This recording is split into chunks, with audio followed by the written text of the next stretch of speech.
Kamakailan ay umalangaw-ngaw ang balita hinggil sa umano'y inilabas na arrest order ng International Criminal Court laban kay Senador Ronald Bato de la Rosa, kaugnay ng investigasyon sa madugong war on drugs noong Administrasyong Duterte.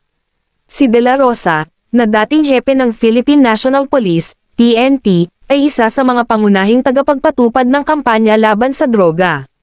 Bilang tugon, nagbigay ng payo si dating Senador Ping Lacson, na isa ring dating hepe ng PNP. Ayon kay Lacson, dapat manatiling kalmado si De La Rosa at umiwas sa mga padalos-dalos na pahayag na maaaring magpalala sa sitwasyon. Pinayuhan din niya itong kumonsulta sa mga dalubhasa sa batas internasyonal, upang mas maunawaan ang legal na implikasyon ng posibleng kautusan mula sa ICC.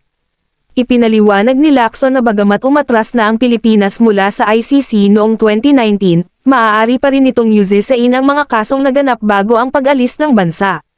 Sa ngayon, nananatiling mariin ang pagtanggi ng pamahalaan na kilalanin ang kapangyarihan ng ICC, habang nagpahayag naman si De La Rosa ng pangamba ngunit iginiit na ginawa lamang niya ang kanyang tungkulin.